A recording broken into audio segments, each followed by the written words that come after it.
Hello everyone, thanks for finding my blog and my video, and this week's subject is determinism.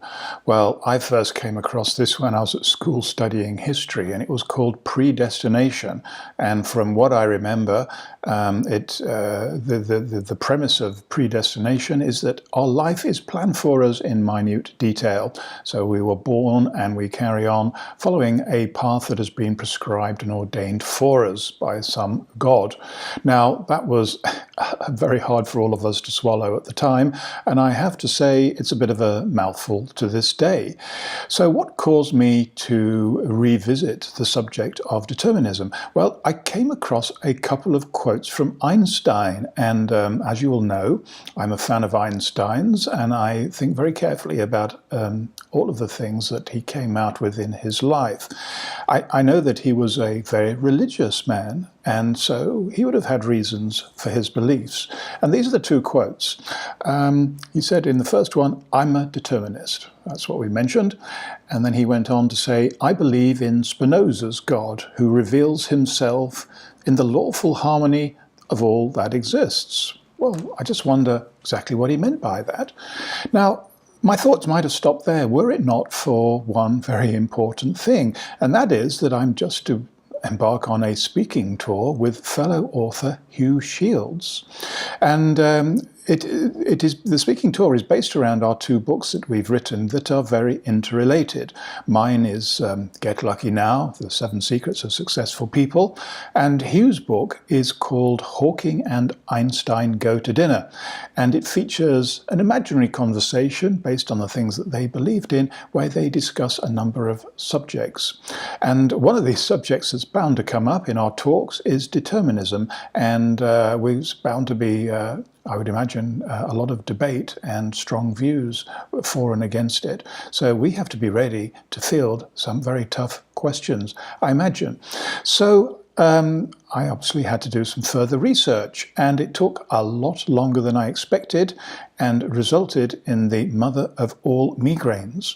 So I will take enormous shortcuts here, and hopefully your headache will be at worst a very mild one. Well, suffice it to say that I had to go back and study Newtonian physics, a lot more study on quantum mechanics and considerations of string theory and quantum theory, which I mentioned, and also the theory of everything, which I suppose does cover just about everything. And I got, frankly, increasingly confused and bewildered. So I thought, well, let me try and go back to some first principles on a subject that I do know a little bit more about, and that is biology, and in particular genetics, because there have been some huge breakthroughs in genetics in recent years, and many of these center around our DNA that makes us the person we are, all living things, an entity that they are, and in particular the chromosomes, and the chromosomes of which are made up of thousands, if not millions of thousands of genes. Each gene controls a specific biological process or function, and genes are binary. They are either switched on and they work, or they're switched off and nothing happens, and there is no grey area in between. So that made me think, well, I suppose that is a little more, in tune with the theory of determinism. Yes or no, cause and effect. You provoke a person in one way, he behaves in another way.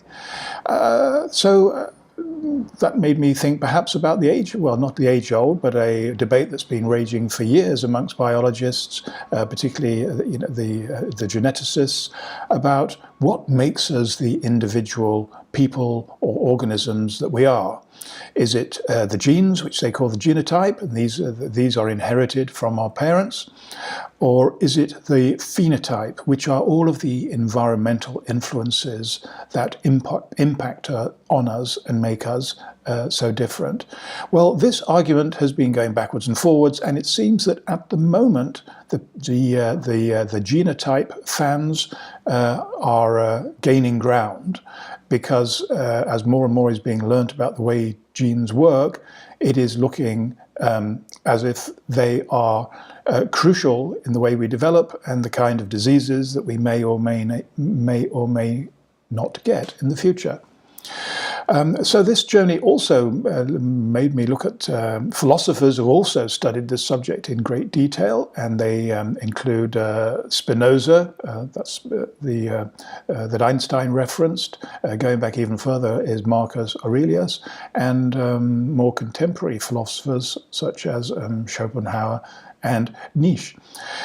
And none of those arguments, none of this research really moved me very far forward, because if I really was to believe in the concept of determinism, then that takes me on a journey that pretty soon ends up with fatalism, which is a philosophy that I do not wish to embrace, and I don't imagine that you do either.